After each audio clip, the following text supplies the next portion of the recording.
Hello everyone and welcome to CRAMSURG, Clinical Research Appraisal and Methodology for Surgical Trainees, where we pick a paper fresh from the press on a hot general surgical topic. We review it for you, we present it for you, we critique its methodology for you, and provide top-of-the-field expert opinions and teaching on research appraisal and methodology. My name is Gio Perrin, and together with Professor Saba Balasubramanian, Adam Haig, Ben Wood and Josh Lau, we bring you CRAMSURG from the wonderful region of the Yorkshire and the Humber.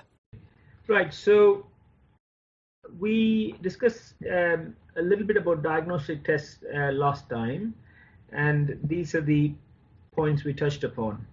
So for each of these diagnostic tests that we do in our clinical practice, there are lots of different parameters that we can use to assess how useful these tests are. We talked about sensitivity and specificity, which includes accuracy as well. We talked about predictive values, positive and negative predictive values, and we talked about likelihood ratios, likelihood ratio of a positive test and likelihood ratio of a negative test. Right, so we then discussed that sensitivity and specificity have a really important role in research and can be used in comparing different diagnostic tests. So you can compare the sensitivities and specificities of different tests, like maybe the use of CRP and white cell count in the diagnosis of appendicitis, for example.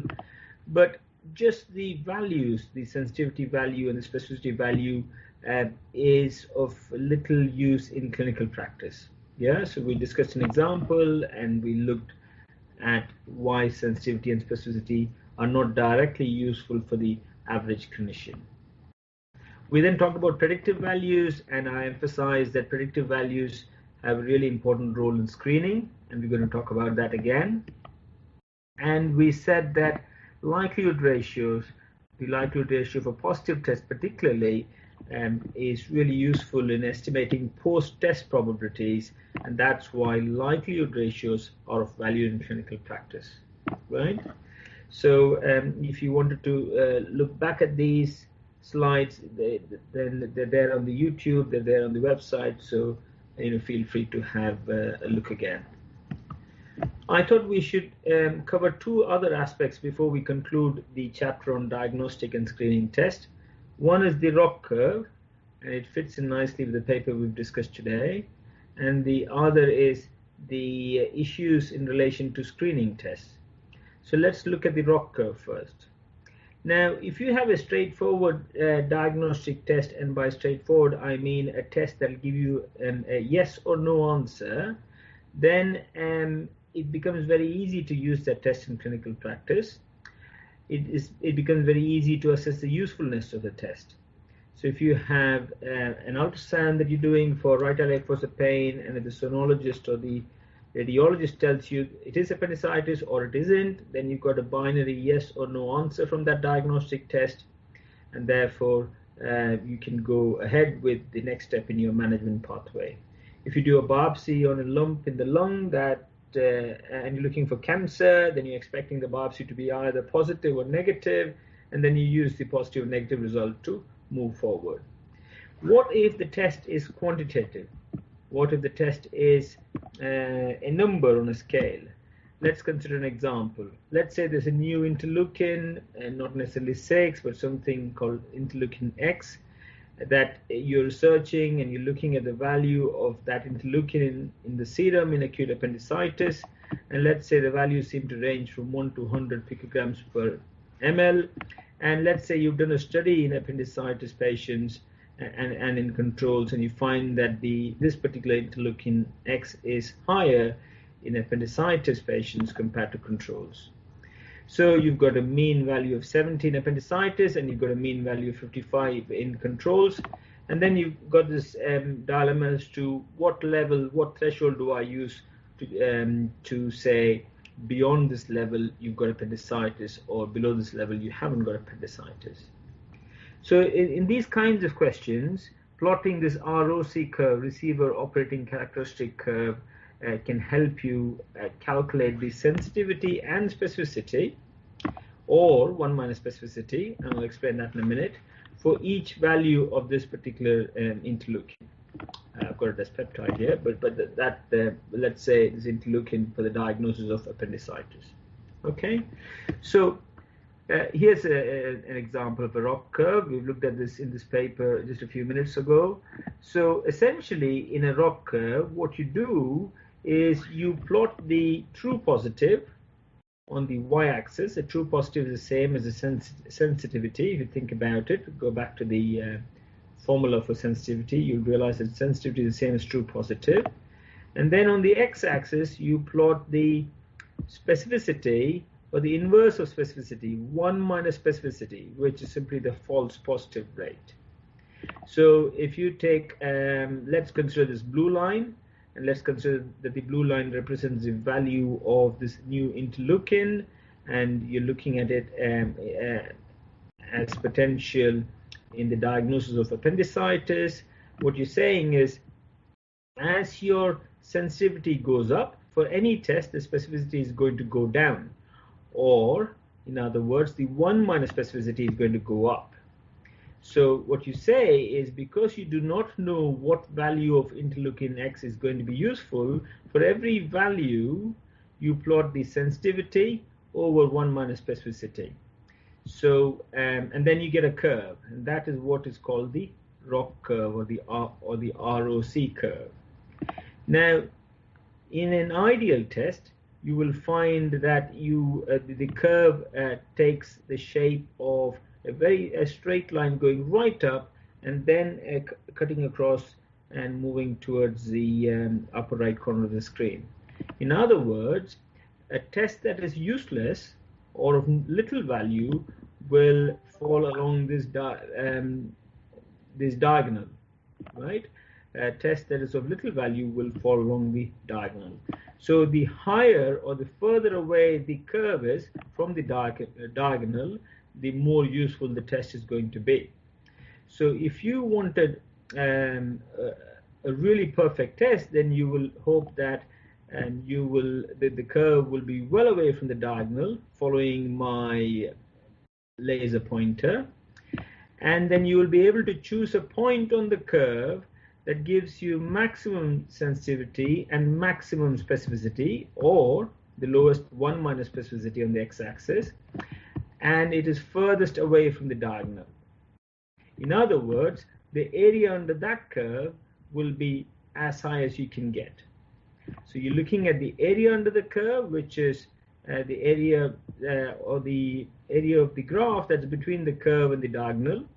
You're looking to see how far away from the diagonal the curve is, and then you're going to decide on the point furthest away from the diagonal in choosing your cutoff.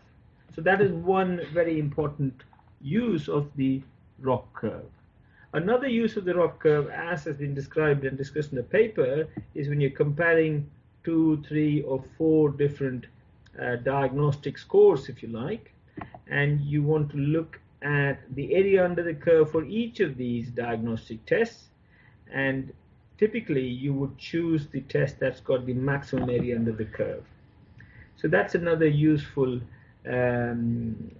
value of using ROC curves, i.e. you compare different diagnostic tests, which effectively are quantitative measures of whatever you want to predict, and you look at the area under the curve. Okay, so hopefully that gives you some insight into what ROC curves are.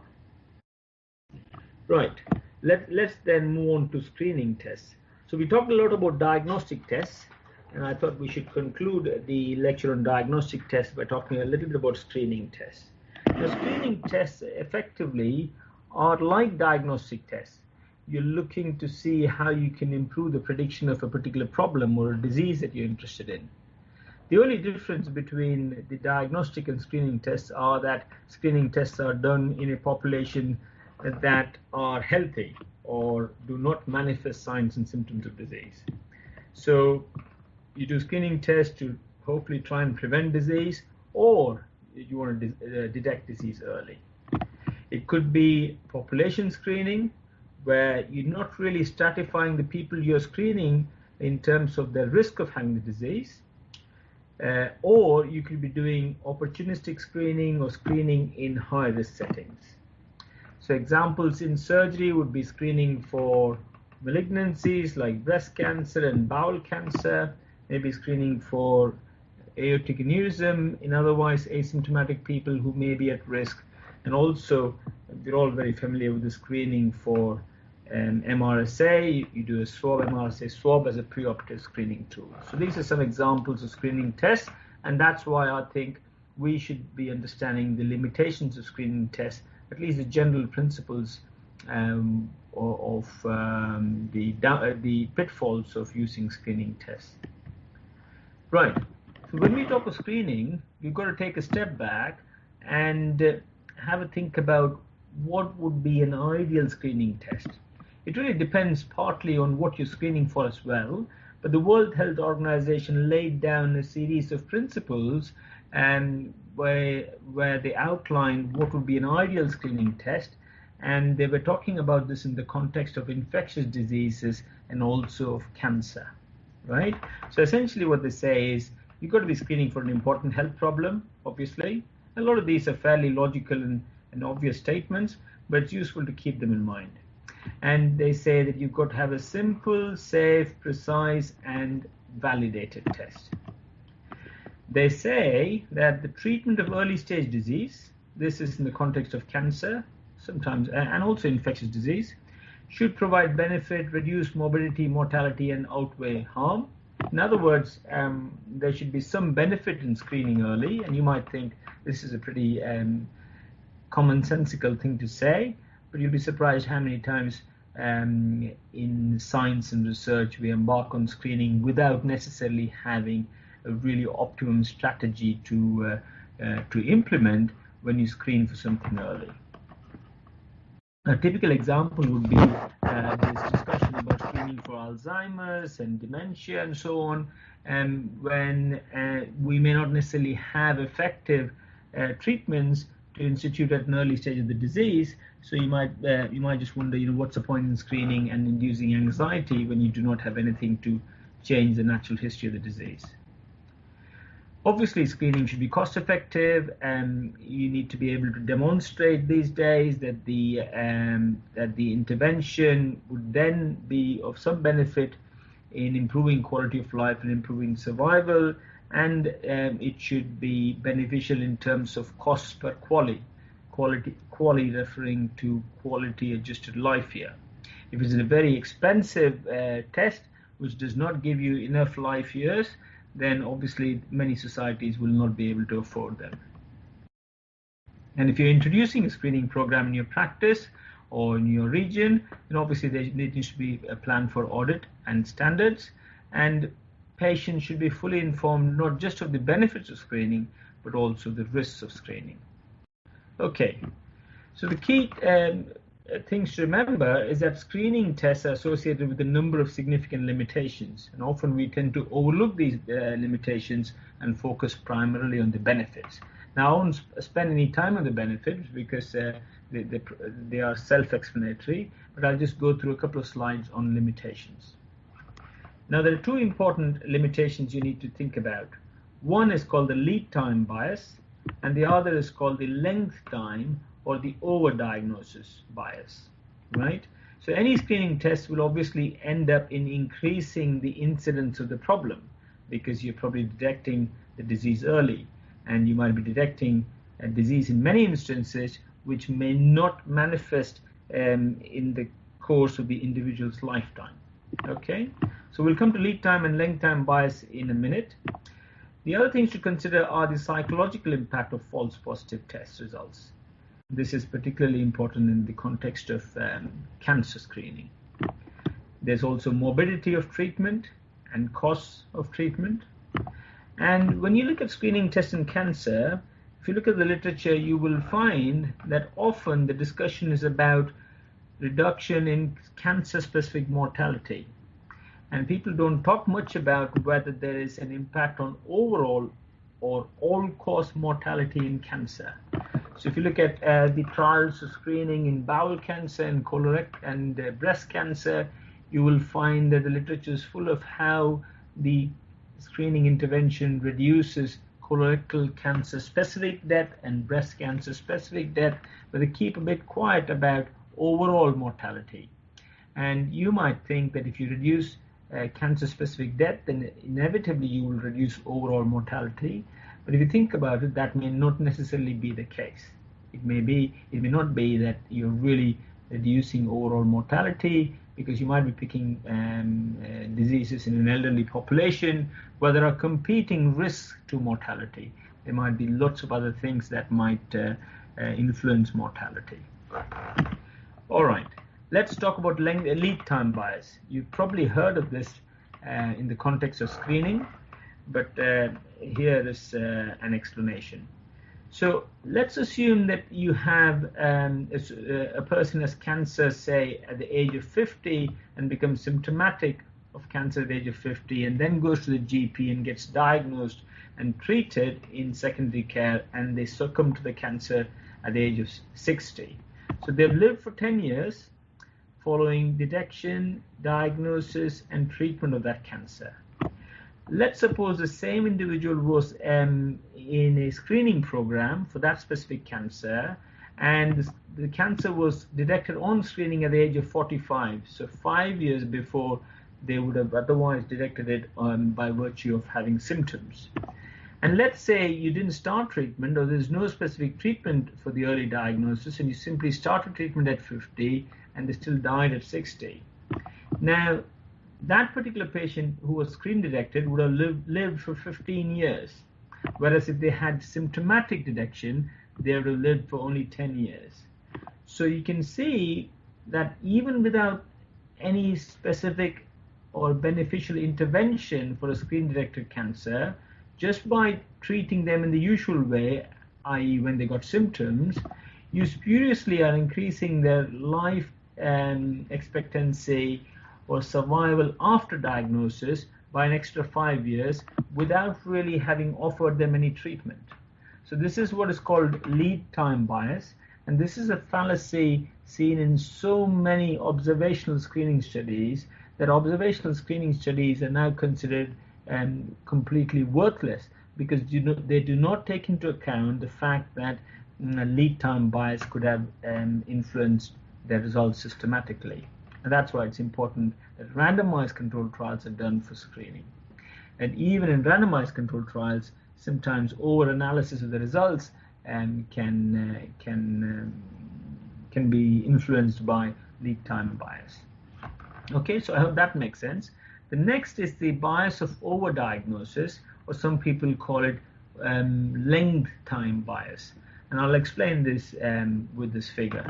So let's assume that on the x-axis of this graph you have time, and on the y-axis you have extent of disease. And let's assume that if you're talking about a specific disease which progresses over time, and some people die of the disease. So the first group of patients here over time succumb to the disease. And then you've got another group of patients where maybe the disease is a bit more indolent, and you have some patients dying of the disease, but other patients dying of natural causes, i.e. of causes unrelated to the disease, or what we would say competing causes of death. And then you've got a third group of patients who don't really succumb to the disease, but then end up dying of maybe a chest infection or a myocardial infarction or a road traffic accident and what have you, right? So, let's say that you are in a situation, in a setting where you're only diagnosing the disease after it becomes clinically obvious, i.e. when they get symptoms. So in that cohort, you will you're likely to see that a lot of people are going to die from the disease, and only a few people will die of natural causes. Now let's say for this particular disease or cancer, you implement a screening intervention, and then you're picking up the disease much early in the natural history. So this is the cohort, and you will see that a lot more patients that you pick up from this screen detected intervention, you're going to pick up really early, and you will find that they're going to be, a lot more people are going to be dying of natural causes, because you're detecting them early, and you may be subjecting them to treatment. But again, there are these competing interests or competing diseases that would influence their mortality. Now, if you detect patients even early by introducing another more effective, what you think is a very efficacious screening test, what you're doing is you're going to be picking up loads and loads of patients who are going to be dying of natural causes. So picking up disease or detecting disease, either by doing excessive scanning, like CT scans and MRI and so on, and PET scans that we tend to do all too often these days, or by implementing a screening test, will result in the diagnosis of disease that may never become manifest in the course of the individual's lifetime. So that's a problem. That's the overdiagnosis bias or length time bias, which is a huge problem in screening tests. Okay, so take-home points. So we've learned before in the previous lecture that predictive values are what are really important for screening tests, and likelihood ratios are important for diagnostic tests, right? In the first lecture, we also emphasized how understanding pretest probability is really important to be able to use diagnostic test results effectively. If you do not know pretest probability, then you're not going to be in a position to use the results of the diagnostic test to the benefit of your patients. We talked about ROC curves in this lecture, and I hope you remember that ROC curves are useful for either comparing tests or for deciding what thresholds or cutoffs to use in a test that gives you a quantitative result, not a yes or no answer. And then we talked about screening briefly, and I explained what lead time bias means and what overdiagnosis bias means. Thank you everyone for tuning in and listening. Until next time, keep running your life with our surgical podcast.